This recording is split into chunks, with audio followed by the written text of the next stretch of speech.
What holds you back after 70 may not be what you expect. It's often about letting go. Over time, we collect things that no longer serve us. Objects, habits, beliefs, and carry them long past their usefulness. And by the time we reach our 70s, some of those things aren't just unnecessary. They're heavy. They weigh on our mood, our health, our relationships, and even our ability to enjoy life in the moment. This video isn't about cleaning out your garage or organizing your closet, although we'll touch on that too. It's about something deeper. These are 7 things that many people carry into their later years, without realizing how much they're costing them. And once you let them go, what's left behind isn't loss, it's freedom. These aren't just theoretical suggestions. Each of these 7 items is based on real patterns seen in older adults, who either thrive or struggle in their later decades. And as simple as they may seem, the impact of releasing just one can be life-changing. So if you're over 70 or getting close, and you feel stuck, tired, or just not as light in spirit as you once were, this may be exactly what you need. Let's explore the 7 things to throw away after 70, and why doing so might just be the best gift you ever give yourself.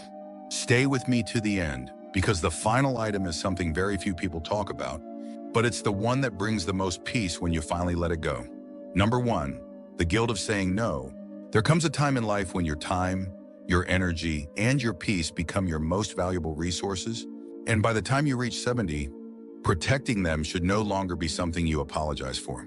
Yet so many older adults still carry a quiet burden with them every time they turn down a request, cancel a plan, or simply choose rest over obligation. That burden is guilt. And if you want to experience more freedom in your later years, it's time to throw that guilt away. This doesn't mean becoming selfish. It means becoming selective. It means finally giving yourself permission to prioritize what matters most to you, without constantly explaining yourself. For decades, many people, especially those who raised families, built careers, or cared for others, have been conditioned to say yes out of duty, politeness, or fear of disappointing someone. But at this stage in your life, you've earned the right to honor your own boundaries. Think about someone like Carol, age 74. After her husband passed, she found herself being pulled into every church event, family gathering, and neighborhood committee, not because she wanted to, but because she didn't want to seem ungrateful. She said yes to everything, even when it left her exhausted. It wasn't until she quietly declined a weekend trip and spent that time painting alone in her kitchen, something she hadn't done in years, that she realized how little space she'd left for her own joy. Saying no is not a rejection of others. It's a recognition of yourself. And in truth, most people understand far more than we assume. When you say no with kindness and clarity, you're not pushing people away. You're setting the terms for a more honest connection. You're showing them what you truly need to stay healthy, peaceful, and present. This kind of boundary also models something important for the next generation. When your children or grandchildren see you taking care of your time and energy, they learn that it's okay to do the same. They learn that life after 70 doesn't have to be about constant obligation. It can be about intentional living. Of course, there will still be moments when you want to say yes, and when you do, you'll know it's coming from a genuine place, not a sense of guilt or pressure. That's the beauty of learning to say no without shame. It makes your yeses mean more.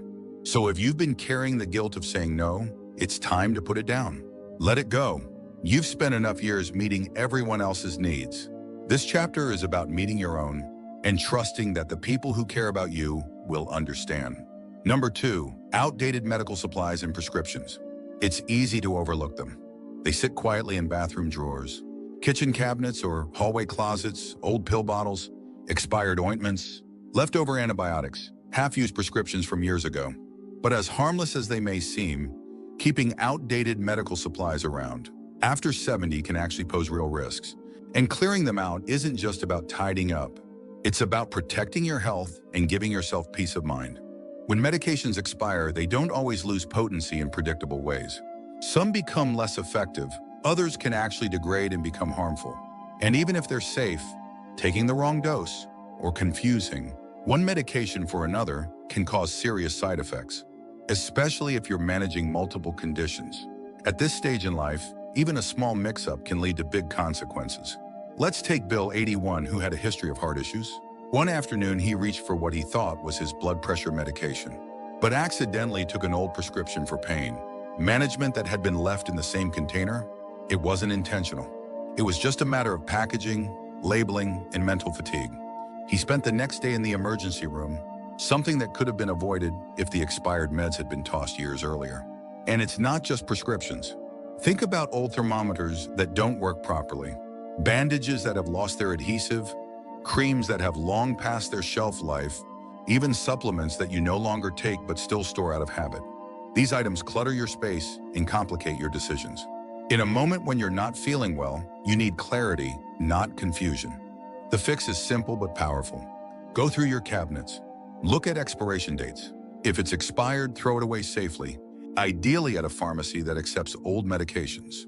If it's unlabeled or unclear, don't take the risk. If it's something you haven't used in over a year and don't plan to use again, it's likely time to let it go. Keep only what's current, clearly labeled and truly relevant to your ongoing care. You'll be amazed at the sense of calm this brings.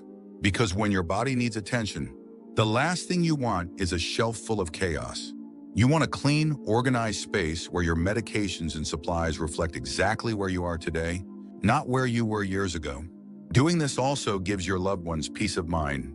If they ever need to step in and help you with your medications or emergency care, they'll know they're working with accurate, updated information. That's not just responsible, it's a gift.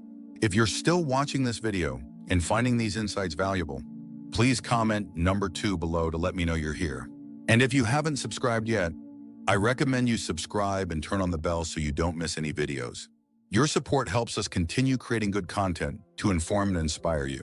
Now let's move forward. Number 3, negative self-talk. You wouldn't let a stranger stand in your living room and insult you day after day. Yet for many people after 70, a quiet, persistent voice inside does just that, and it's been doing it for years. It says things like, "You're too old to try that. You've made too many mistakes. No one really needs you now." This voice is not wise. It's not helpful. It's not your conscience. It's negative self-talk. And if you want to feel lighter, freer, and more alive in this chapter of your life, it's time to throw it away. This voice often takes root over time. Sometimes it begins in childhood, shaped by harsh words or impossible expectations. Sometimes it comes from past failures or regrets that we never fully released. And often it's reinforced by a culture that whispers, "You're past your prime once you hit a certain age." But here's the truth. Just because a thought shows up doesn't mean it's true. And just because you've thought it 100 times doesn't mean you need to keep thinking it now. You have lived long enough to know that growth doesn't end at 30, 50, or even 80. Every year brings its own form of becoming. And yet negative self-talk keeps you from seeing that. It robs you of motivation. It steals your joy. It isolates you by convincing you that your struggles are proof of failure, rather than part of the human condition. Think of someone like Edna, age 78. She always wanted to learn piano, but every time she looked at a keyboard, that voice said, "You'll never be good at this. It's too late to start." For years, she believed it, until her granddaughter, age 10, asked her to learn a song with her. They started with one note at a time, and now they play together every Sunday. Not because Edna silenced the voice once and for all, but because she stopped letting it drive her decisions. The first step to discarding negative self-talk is noticing it. When you catch yourself thinking something critical, ask, would I say this to someone I love? Would I say it to my best friend? If not, why am I saying it to myself? Challenge the narrative. Replace it with truth. Like, I've made it through hard things before. I bring value even if I move slower now. I still have things to give, learn, and enjoy. And if you're surrounded by people who reinforce those negative beliefs, gently consider whether those voices need to stay in your life. Protecting your mind is just as important as protecting your body. That might mean limiting time with those who drain your confidence, or investing more in those who see your strengths and speak to your potential.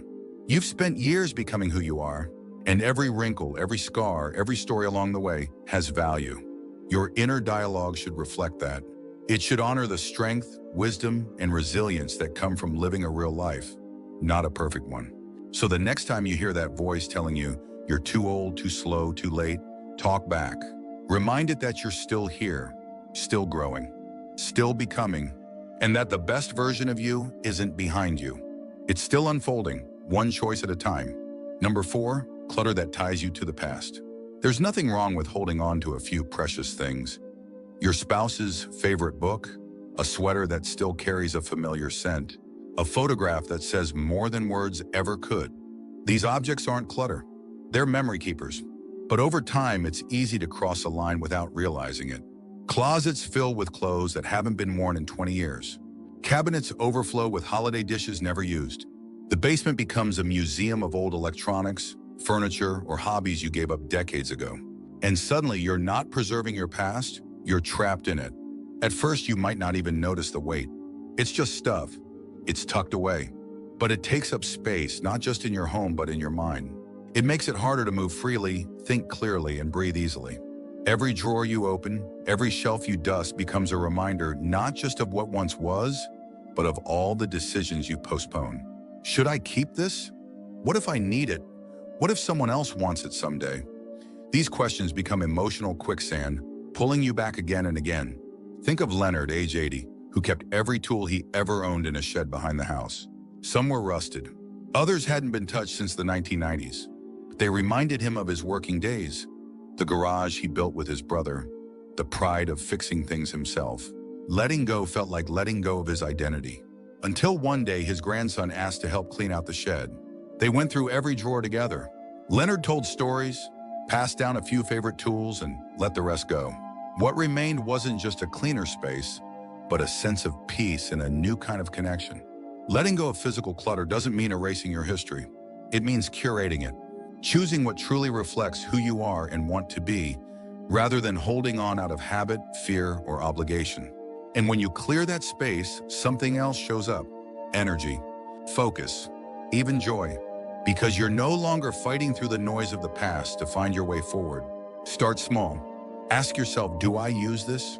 Do I love this? Does this help me today? If the answer is no, then you're not throwing it away, you're releasing it. You're making space for the life you have now, not just the one you used to live.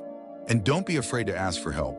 Often, going through old belongings with a friend or loved one turns into something more meaningful than you expected.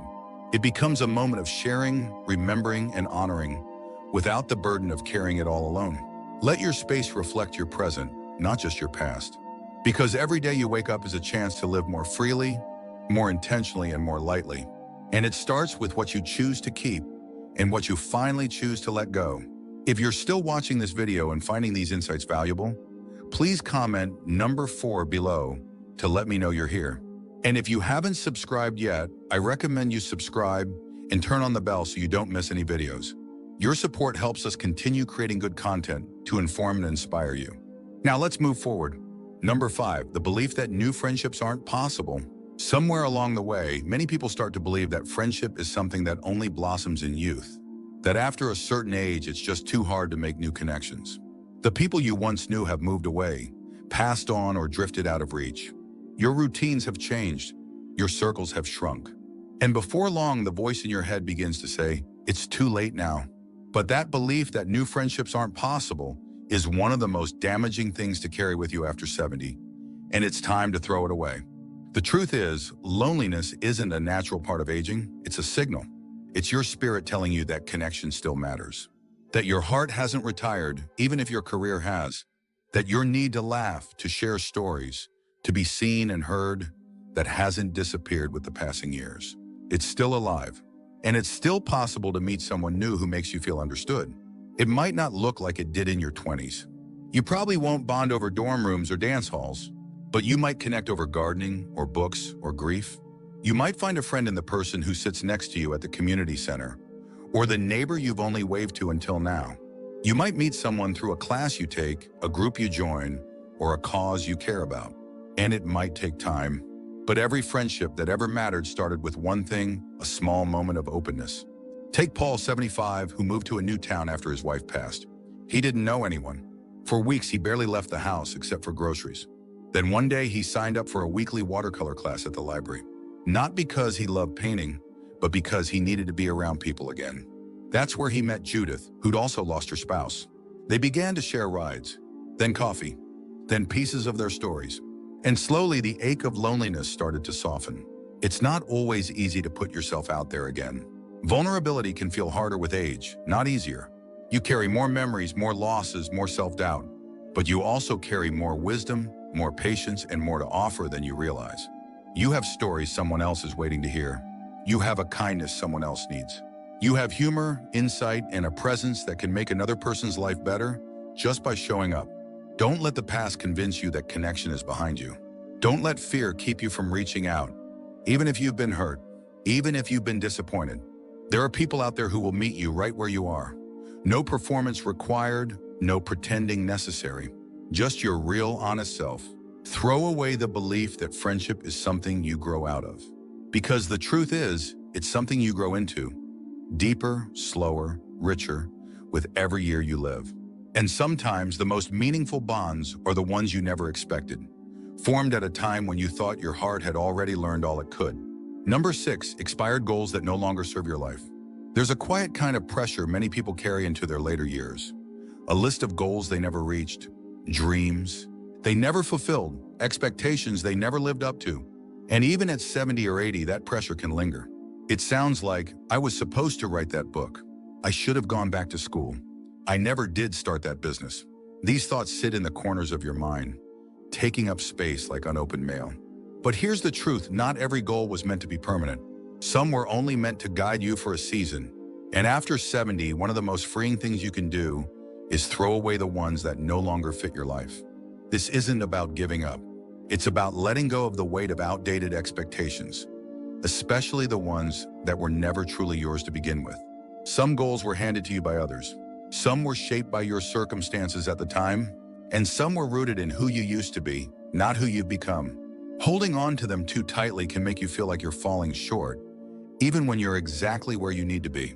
Think of Ruth, 79, who spent decades believing she needed to travel the world to feel accomplished.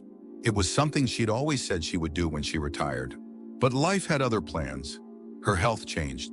Her finances changed. And for years, she felt like a failure for not booking that ticket. Until one day, sitting with a cup of tea and a friend on her front porch, she realized what she really wanted wasn't stamps and a passport. It was stories, beauty, connection. And she already had that right where she was. Letting go of expired goals isn't about settling. It's about realigning. It's about asking, what matters most to me now? What gives me joy in this season of life? What kind of legacy do I want to build? Not out there, but right here. And when you ask those questions honestly, you might discover that your real goals have shifted. Maybe now your goal is to enjoy your mornings slowly, to mentor someone younger, to write a letter to each of your grandchildren, to volunteer, to learn a new skill, or simply to be present with the people who love you. None of that means your past ambitions were meaningless. They served you. They stretched you. But if they no longer fit the shape of your life, it's okay to lay them down. To honor what they taught you and make space for new intentions, ones that reflect your current needs, your current strengths, your current joy. You are not the same person you were at 40 or 60, and that's a beautiful thing. Growth means change. Change means reassessment. And reassessment means permission to shift your focus, reimagine your future, and release anything that no longer supports your peace.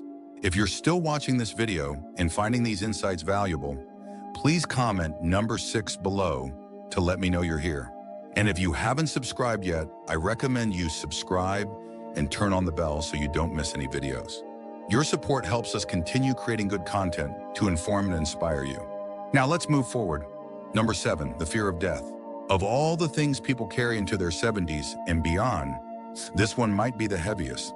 Not because it's loud or obvious, but because it's so often hidden, tucked behind jokes, deflections, or uneasy silence. The fear of death is something many of us feel, but few of us speak about openly. And yet it colors so much of how we live. It makes us anxious about our health, hesitant to plan for the future, and unsure of how to talk about what we want, need, or hope for. But after 70, one of the most profound acts of emotional freedom is this: to throw away the fear of death, not by denying it, but by making peace with it. This doesn't mean you won't feel afraid sometimes. You will. That's part of being human. But fear doesn't have to run your life, and it certainly doesn't have to define your final years. What you may discover is that once you stop avoiding the topic, it starts to lose its power over you. Talking about death, thinking about what matters most, making plans for how you'd like to be remembered, these things don't bring despair. They bring clarity. They bring peace. Consider James, 83, who avoided writing a will for years. The very idea of it made his chest tighten. But after a health scare, his daughter gently brought it up. They sat down together. He made his wishes known. He chose his words carefully. And afterward, he felt something unexpected relief. He said, "I thought it would make me feel closer to death, but it actually made me feel more alive. I finally felt ready to enjoy my time without all that worry hanging over me." Letting go of the fear of death is not about pretending we're invincible. It's about recognizing that life has always been uncertain and always will be. But within that uncertainty, we still get to choose how we live. We get to choose to be present, to make our days count, to express love freely, give generously, and laugh without hesitation. We get to talk to our families about our values, our memories, and even our hopes for the days after we're gone. And we get to remember that death is not the opposite of life. It's the partner of life. One gives meaning to the other. You don't have to be fearless. You just have to be willing to face the truth with honesty, to prepare with courage, and to live with intention. When we release the fear of death, something remarkable happens. We stop watching the clock. We stop clinging to what we can't control, and we start seeing each moment, each relationship, each sunrise, each quiet cup of tea as a gift. So take a breath, look around you, and let yourself live, not in spite of death, but with full awareness that your time is precious, your presence is powerful, and your life right now is still unfolding. Final thoughts. As we wrap up this video, I hope you take a moment to reflect on these 7 things, not with guilt, not with pressure, but with curiosity and compassion. Which of these are you still carrying? Which ones are you ready finally to set down? Throwing something away after 70 isn't about loss. It's about space. Space for joy. Space for peace. Space for what still matters.